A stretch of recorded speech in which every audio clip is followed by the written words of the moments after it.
Testing 1 2 3, testing 1 2 3. This is Radio Free Mormon on the air, broadcasting behind enemy lines. Tonight's episode, Jenn Kamp tries to kick judge off case. Exclamation point. You know, I haven't been following with any kind of detail what's been going on down in Salt Lake City in this lawsuit between John DeLynn, OSF, versus Jenn Kamp. I did do a couple of podcasts on it where it impacted me directly, but what is going on recently beggars belief. It's actually astonishing. And it's just an added plus that it doesn't involve me at this point. It only involves the parties and the judge, by the way, because Jenn Kamp is trying to kick the assigned judge, Judge Faust, off of the case. And what she did was through an attorney, a temporary attorney named S. Mark Barnes. She got him, a licensed attorney in the state of Utah, to file this motion to kick Judge Faust off the case. Let me show you what we have here. Here it is. Here's the motion. See S. Mark Barnes up there in the upper left corner, bar number 05034. He's an expert in tax law. So, of course, that's what he's doing, filing a motion for disqualification of the judge in a civil suit, which has little to nothing to do with taxes. But I understand he might or might not be married to a close friend of Jenn, and that's how he got roped into this. Regardless, he's the one who filed this based largely, if not exclusively, on just what Jenn told him, because there's no indication that he actually looked any further than that in making this motion. So it's titled A Motion for Disqualification. Now, let me explain something to you first, okay, before we get into this motion. There is a procedure by which a person can exclude a judge. One judge, you get one chance at this, right? You can exclude one judge for cause. Affidavit of prejudice against that judge. That's what it's called, an affidavit of prejudice, because you don't think that this judge can be fair in your case. Critically, not only can there only be one of those filed, you don't get to file them against more than one. You got to pick your one if you're going to file it. And usually you don't. Sometimes you do. It's a matter of strategy, really. But the critical part, other than the fact you can only file one, is that you can only file it before the judge you're trying to affidavit off the case, before that judge makes any discretionary rulings. And most rulings or decisions that a judge makes are discretionary. They involve some sort of discretion on the part of the judge. And therefore, you have to do it before that judge makes a discretionary ruling in your case. You can't wait until after they've made a discretionary ruling. You can't wait till after they've made like 50 discretionary rulings, if that few in your case. It's been over a year that Judge Faust has been assigned to this case. He's been making rulings right and left. All of them involve discretion. And yet now they're going to try and kick him off the case. They know they can't do it by filing an affidavit of prejudice. Therefore, they've gone to a seldom used, and in this case, completely unsupported motion to have Judge Faust disqualified from being the judge on the case. You're not good enough, judge. You got to get out of here. We need a new judge in. And the entire basis of it is that Jenn Kamp feels that the judge is not granting enough of her motions. So therefore, he can't be unbiased. He obviously has to be in the tank for DeLynn and Open Stories Foundation, or he has to be against Jenn Kamp for whatever reason. And therefore, his rulings are based upon his feelings for the parties as opposed to the way he actually views the law and the evidence. All right, let's put this back up here again. Here it is, S. Mark Barnes signing his name to this unpersuasive, I think, motion. I think ultimately it will be unpersuasive. And it starts by saying, comes now respondent Jennifer Kamp, by and through counsel S. Mark Barnes, and pursuant to Utah civil rule, hereby moves this court for the disqualification of Judge Robert Faust, who currently presides over the above captioned matter. This motion is supported by the following points and authorities. Now, my understanding of this is that when, on those rare occasions, by the way, I've never done this in 34 years. There might have been once, but that was a long time ago. Anyway, basically, I've never done this. If I have once in 34 years to ask a judge to disqualify themselves, move to disqualify a judge, what you have to do is your motion is filed in the court in which the judge is ruling, but it doesn't go to the judge who's on your case. It goes to the presiding judge. So this motion is not ruled on by the judge you're trying to disqualify. It's ruled on by the presiding judge. A different judge is going to look at things and make a decision based upon your motion because that's more fair. And what they start off with in this lengthy motion is a complete and detailed and largely unnecessary statement of a facts. I think they meant statement of facts. Okay, that A there is superfluous. Statement of facts. And they go through in painful detail the procedural history of this case, starting, as you can see, on February 7th, 2023. A complaint was filed in this matter. Kamp was served with the complaint on February 17th, 2023. I'm not going to read through this entire setting forth of the procedural history in the case, but I am going to go to a few highlighted portions, and I'm not even going to read all the highlighted portions in this part. I will read the entirety of their argument, however, below. I am, however, going to read what they set forth in paragraph 74 because it is a remarkably badly worded paragraph. I'll explain what I mean. Also, on March 7th, 2024, the court entered its order denying defendants' motion for leave to file counterclaim and add additional parties. Now, here's the part I highlighted. Kamp received an email from Faust's court, possibly by accident, it says in parentheses, asking plaintiffs' counsel to draft a proposed order with what they wanted to say to deny Kamp's request for leave to file the counterclaim, and this court immediately signed such order. So what the allegations are that they've been making is, number one, that it is the plaintiff side, the OSF side, the John DeLynn side, that keeps presenting orders to the court, and further, the judge is signing them. And further, they allege that the judge is signing them without even looking at them. Yes, that's what they're alleging. Now, the reason that the judge is signing orders that are prepared by the plaintiff's side is because the plaintiff keeps winning the motions. Jenn Kamp files a bunch of motions that are not well taken. They're denied. When that happens in court, when a motion is brought by either party, one side is going to win, the other side is going to lose, largely, if not exclusively. The bottom line rules are this, okay? This is sort of like the unwritten order of things in courts of law. If you win a motion, whether you bring it or not, if you bring a motion and you win, or if the other side brings a motion and you win, the winning side has the burden and the responsibility of preparing the proposed order for the judge to sign, which encapsulates what it is the judge ruled. Now, when you do that, you don't just go right to the judge and have him sign it. No, there are procedures in place to allow the other party to review your proposed order. See if they agree with it. See if they agree that this really does reflect what the judge ordered. And if they think it does not, then they can make an objection. It can go back in front of the judge for another hearing, and the parties can say, hey, you didn't order this. The other party says you did, and the judge says, no, this is what I actually did. So an order gets presented in that way. The key thing is that the party that wins has to prepare the order. Jenn Kamp is seeing the plaintiffs in this case continually preparing orders as a sign of favoritism that the judge is displaying to the plaintiffs, instead of this is the way courts operate, that when you prevail, you have to prepare the order. Additionally, Jenn Kamp is thinking that because the other side is winning more motions than she is, that can only happen because the judge is in the tank for John DeLynn and OSF, or the judge does not like her for some reason, and that his rulings are based on his prejudice, not upon his jurisprudence. But even worse than that is this highlighted statement, which I just read, and the parenthetical statement within it. Kamp received an email. This is what an attorney wrote for Jenn Kamp in a motion to disqualify a sitting judge. Kamp received an email from Faust's court, possibly by accident, asking plaintiffs' counsel to draft a proposed order, etc.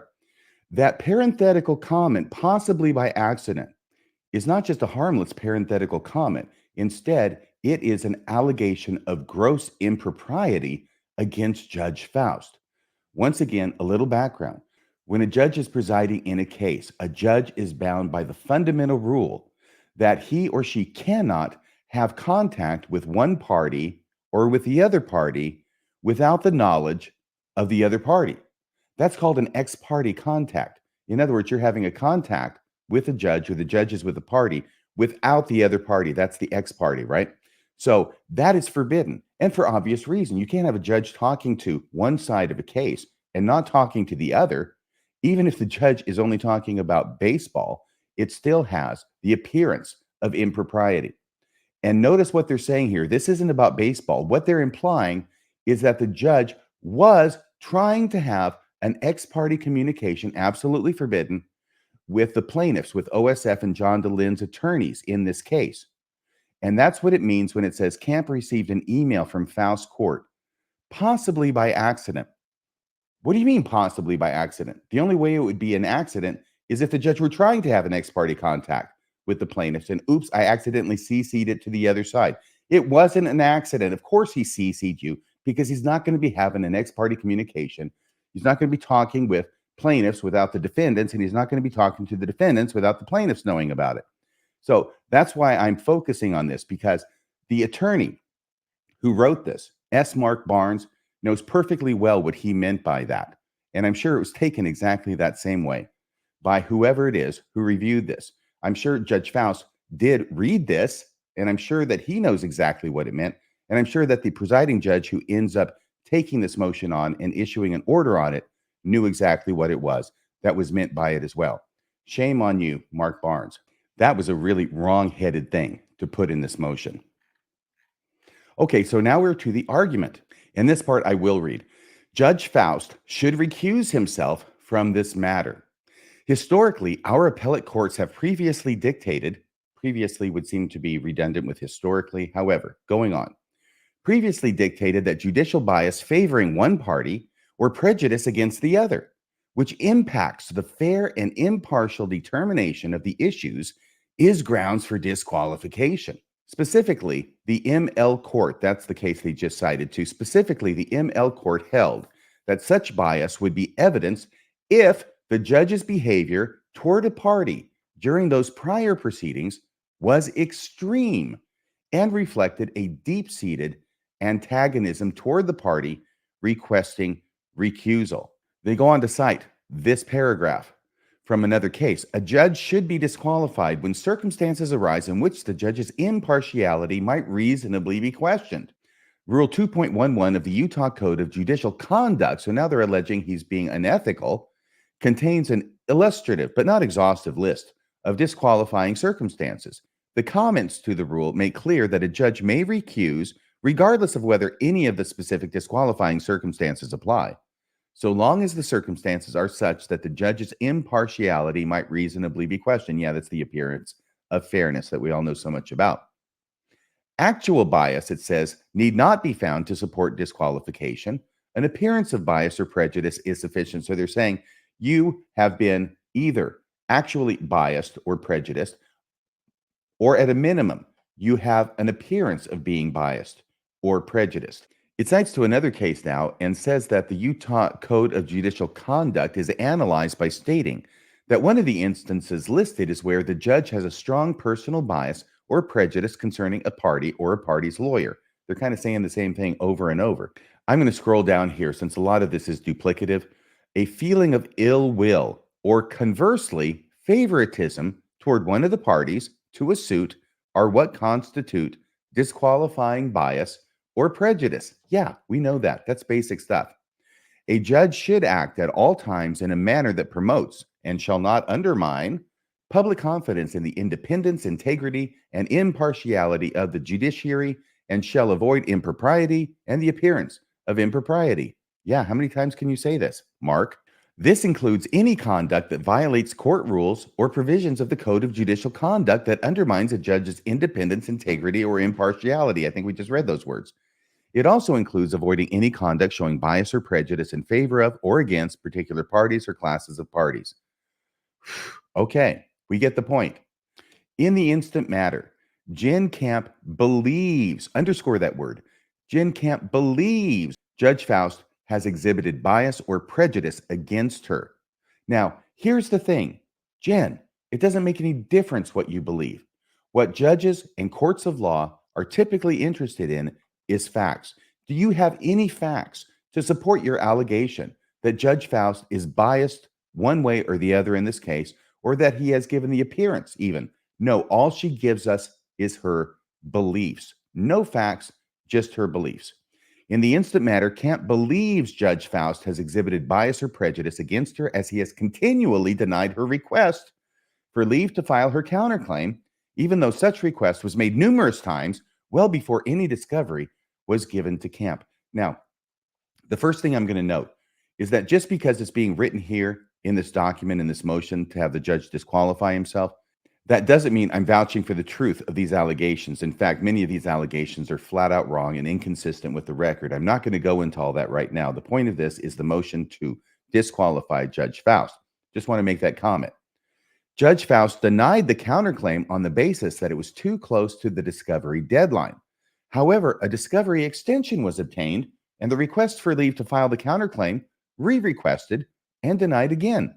Discovery has still not been received as of the filing of this motion, indicating that the position is not well taken. Now, there's a lot of untruth in that. However, the truth in it is that Jenn Kamp, back when she was represented by apparently regular lawyers, non-tax lawyers like Mark Barnes, when she was represented by her legal team, they did bring a motion to allow her to file counterclaims.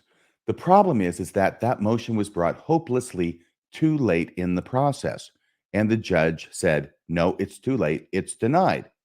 Her attorneys then filed a motion for reconsideration, which is the second time asking the judge, please grant our motion to file counterclaims. And the judge said, no, it's still too late. So then sometime around the beginning of the year, 2024, January or so, Jenn Kamp's attorneys abandoned ship. Even they could see the writing on the wall on this one. Jenn Kamp proceeded pro se or representing herself. And on her own, she once again, for the third time, brought the same motion that she should be allowed to have counterclaims. And the judge once again denied the motion. Jenn Kamp seems to think that if she brings the same motion often enough, that eventually she'll wear down the judge and the judge will grant what he's denied many times previously. Well, Jen, that's not the way the court system works. So this is what they're talking about here. When it says Judge Faust denied the counterclaim on the basis that it was too close to the discovery deadline. However, a discovery extension was obtained, which apparently didn't affect anything, and the request for leave to file the counterclaim re-requested and denied again. Going on, Kamp sought a hearing on her counterclaim and other motions, but the requests were never answered. Kamp simply desires a chance to present her positions before the judge and explain her side of the case to him. By the way, Kamp got her chance to appear in court and address the judge pro se, and this happened relatively recently. Once again, this motion is being filed on March 28th of 2024. In the month of April, she got to come into court, and John DeLynn and OSF and their attorneys were also present. Judge Faust entertained arguments from both sides for 4 hours, maybe upwards to 5. I've requested the audio on that hearing because I want to play it for everybody. Because by the end of the hearing, my understanding is, by the way, my source of information is an attorney friend that I have in Salt Lake who actually practices not far from the courthouse. That's pretty common. And he made a point of being there to watch it. He's not affiliated with one side or the other. He just wanted to see the fireworks.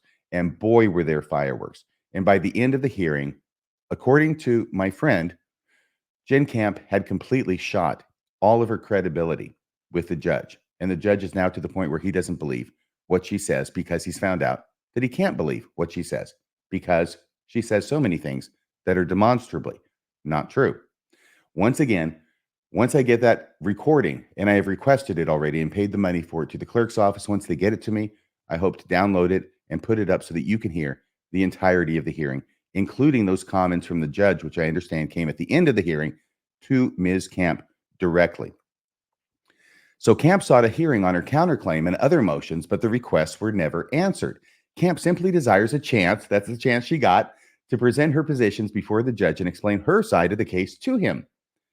Kamp believes that the plaintiffs would have most, if not all, their motions granted and orders signed, but that hers are not entertained nor signed. Once again, notice that word. Kamp believes that the plaintiffs would have most, if not all, their motions granted and orders signed, but that hers are not entertained nor signed. Why? Because the judge is obviously biased against her, or he's in the tank for John DeLynn and open stories. Or maybe the motions you bring, Jen, are just not that persuasive. Could that be it? Which she feels, not only does she believe, she also feels, which she feels has occurred since she began representing herself in this matter. Well, why don't you have some documentation of that effect, even if it's irrelevant? One would expect, actually, that a person who is represented by attorneys at one point and then not represented by attorneys later on, and they're representing themselves and bringing their own motions, one would expect that a person representing themselves would have more motions denied than when they are represented by attorneys, just as a matter of course. And yet she sees this as evidence that the judge is prejudiced against her since her attorneys fled for greener pastures. Now, here's a footnote 1. Notice what this says. This is a tier. This should be I before E, except after C. This is a tier 2 case under the rules. This case is a tier 2 case. Oops, I think that could have been edited a little better, meaning that damages are less than $300,000, yet it has been poorly managed by the court. Oh, that's a good thing to say. It's the judge's fault. You see, for Jenn Kamp, it's never her fault.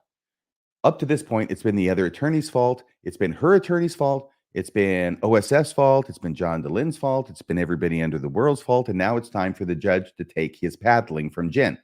Now it's his fault because she's not winning, because people are not agreeing with her motions, because her motions are being denied and the other side's motions are being granted. Obviously, somebody is to blame, and it's not Jenn. Going on, yet it has been poorly managed by the court in such a way that Kamp has been forced to spend in excess of $300,000 in attorney's fees. I know she spent a lot, but I have real doubts about whether it's that high, exhausting her financial resources. So there is good news here. She was forced to dismiss her trial counsel and proceed pro se in the litigation of this case. So now she's saying that she had to release them because she didn't have any money to pay them, which is really why the attorneys release themselves when they don't have any money that they're getting paid. I mean, if you can get an attorney to work for you for free, why would you dismiss them?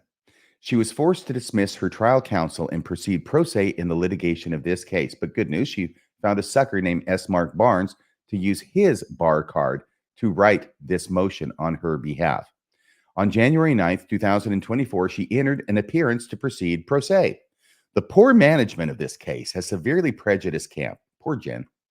Counsel filing this motion is doing so on a limited basis, that's S. Mark Barnes speaking now, only for the purpose of this motion alone.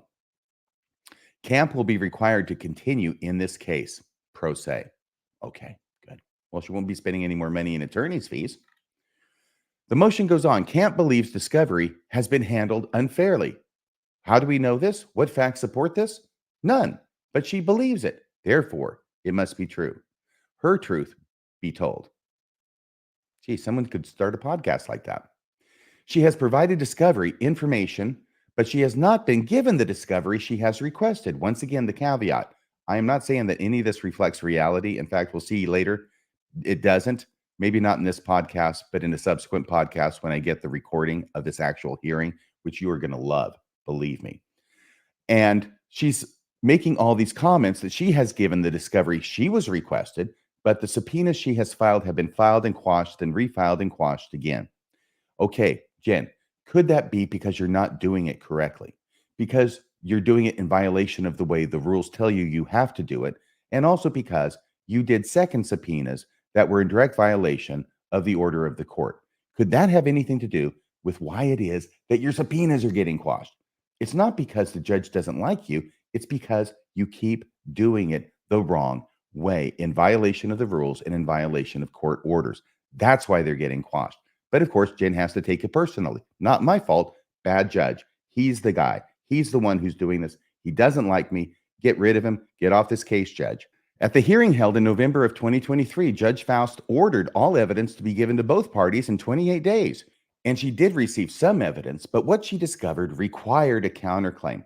This is a canard that Jenn Kamp has continued to make, that there has suddenly been new evidence that's been presented to her in discovery from the plaintiffs, which, wow, I didn't know about this before. This is a basis for a counterclaim. The reason she's doing that is because, first off, she's not getting any new evidence. She knows everything that's been presented. She's known it for months, ever since the inception of the case, ever since she filed her case against John DeLynne and Open Stories Foundation in the wrong court, in federal court. She's known all this stuff.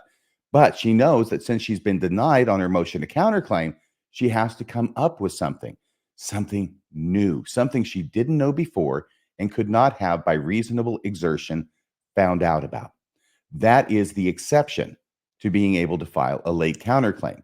If you find out something later on that you didn't know about that could form the basis of a counterclaim, and by reasonable diligence, you wouldn't have known about it before, yes, that can be an exception. That's what she's angling for.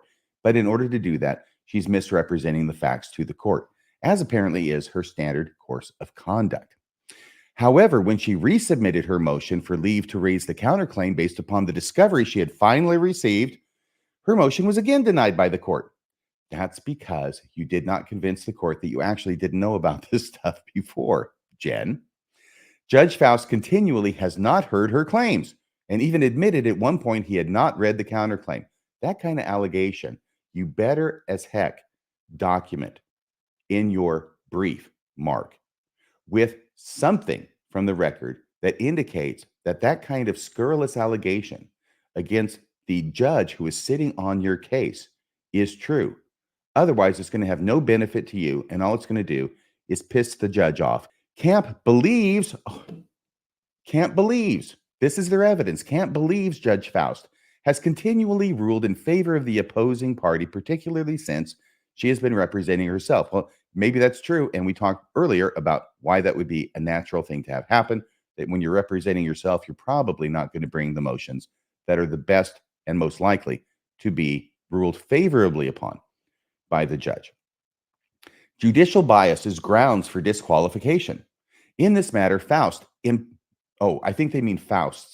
Yeah. In this matter, Faust's impartiality might reasonably be questioned because he is constantly reviewing the plaintiff's motions and entering their orders, but had not extended the same courtesy to Kamp. Okay, that's once again because when you win a motion, you've got to draft the order. Kamp actually has to win a motion before she gets to draft an order. That's the problem going on. That's what's really happening. Kamp doesn't understand that because she's not a lawyer. I don't know why S. Mark Barnes doesn't understand that. And I don't know why he signed his name to this thing that apparently he wrote, or at least vouched for, when he signs his name at the bottom. This evidences an appearance of partiality warranting recusal. Did you actually write that with a straight face, Mark? I just want to know. Listening to the plaintiff's side of the case and not listening to Kamp's, granting their motions, but refusing to even listen to Kamp's side or look at her motions clearly shows that Faust is biased. That should be biased in favor of the opposition. The appearance of bias exists in this matter as well as partiality, and he should recuse himself based upon zero facts, lots of belief, lots of feelings. Faust, and this time they say Faust's when it shouldn't be possessive. Faust clearly has a strong prejudice against Kamp, as is evidenced by the facts and favoritism listed supra, that's up above, and thus he needs to recuse himself.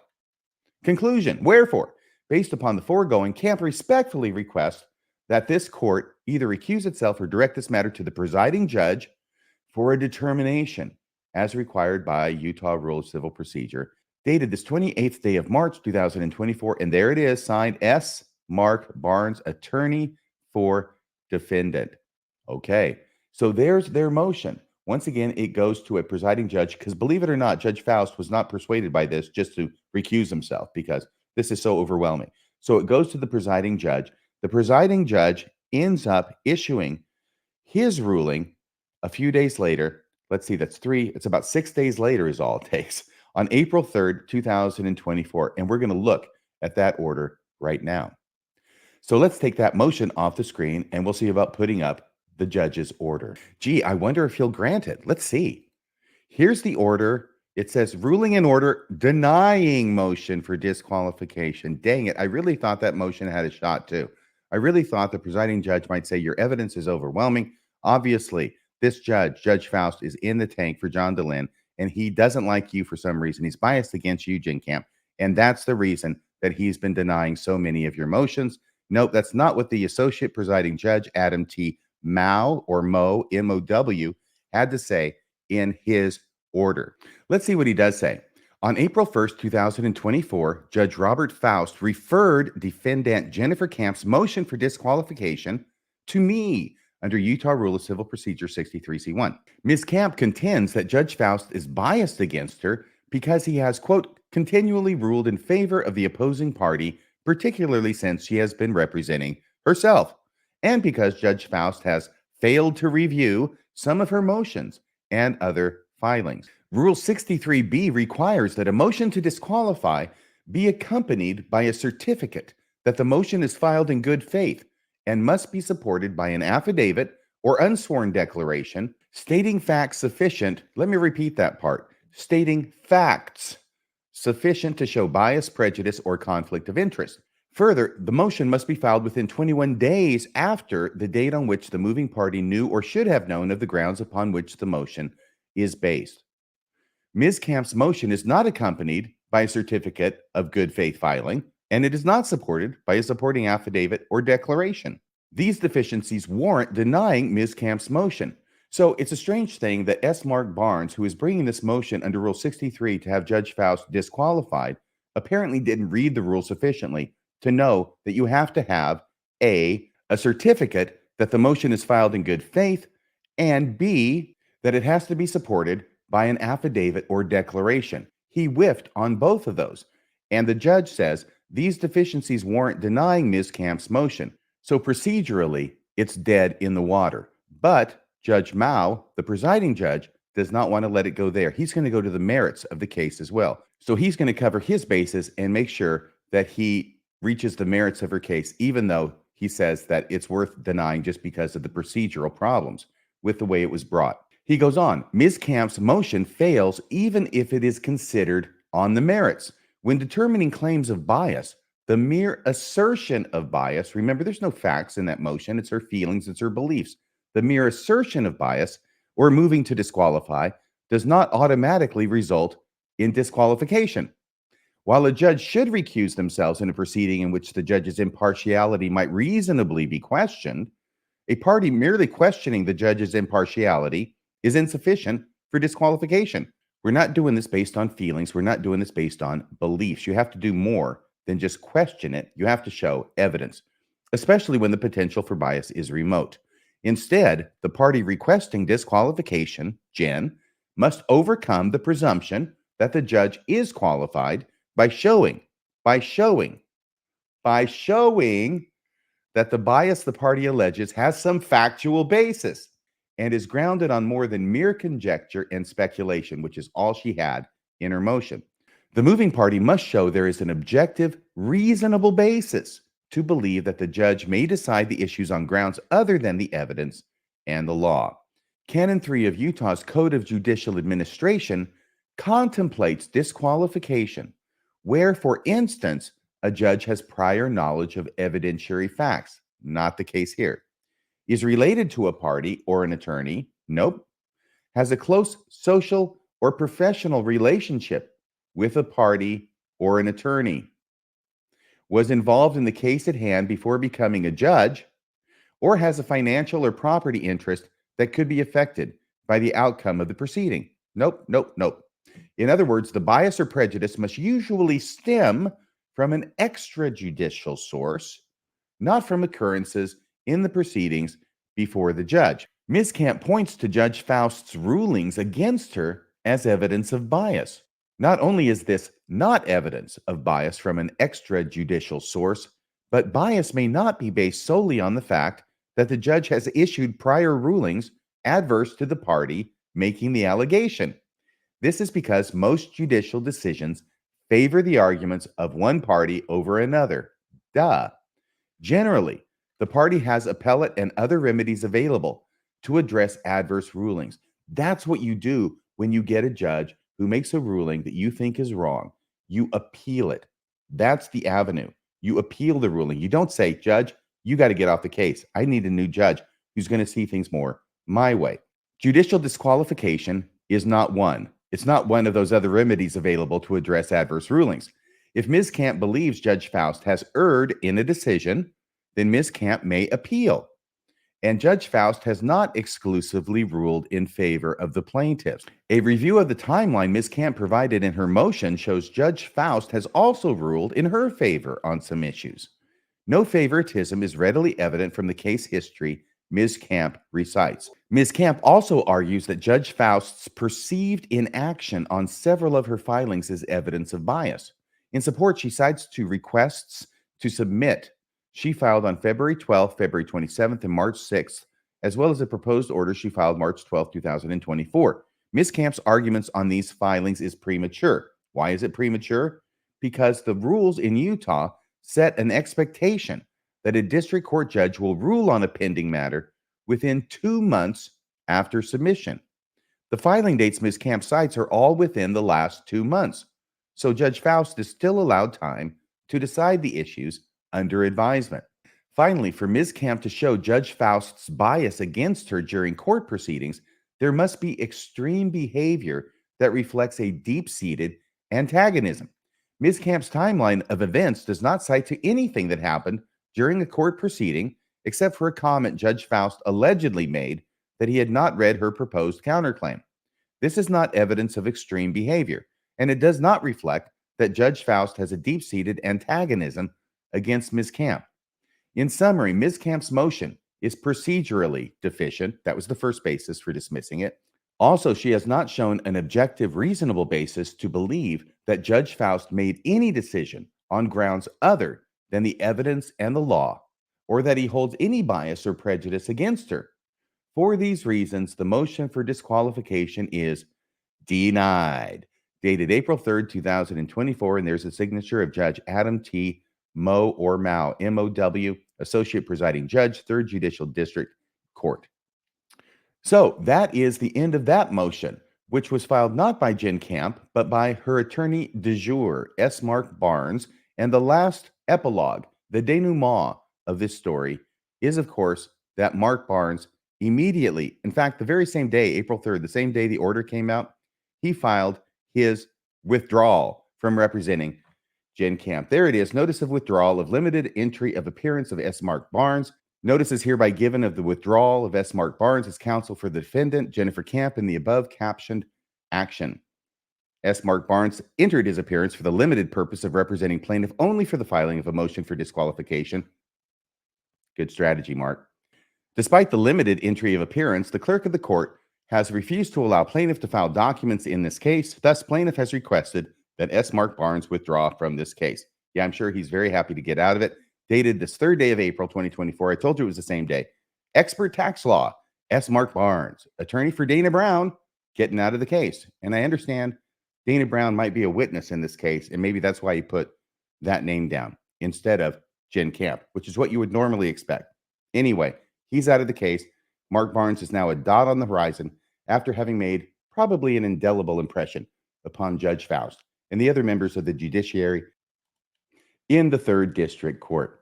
Well, that is about all for tonight. This case is proceeding toward trial. It has now been set for trial in August of 2024. Right now it's April. No, now it's May. Excuse me. It just turned over to May a couple days ago. And it's taken me a little time to catch up, obviously. But August is the date it's set for trial. We'll see if it makes it to trial. There are things that are going on right now that may end up concluding this case prior to trial. And I can't tell you much more than that. It's going to have a lot to do with that hearing that I have requested the audio on, and which I'm going to put up as soon as I can once I receive it so that you can listen to it as well. But once that happens, once anything happens in that regard, I will let you know. So once again, thanks so much for listening. Thanks for watching. Thanks for clicking. Thanks for liking. Those of you who have donated to the show, thank you so much. Your donations do keep Radio Free Mormon broadcasting behind enemy lines. Well, that's about all for tonight. As I said, this is Radio Free Mormon, signing off the air.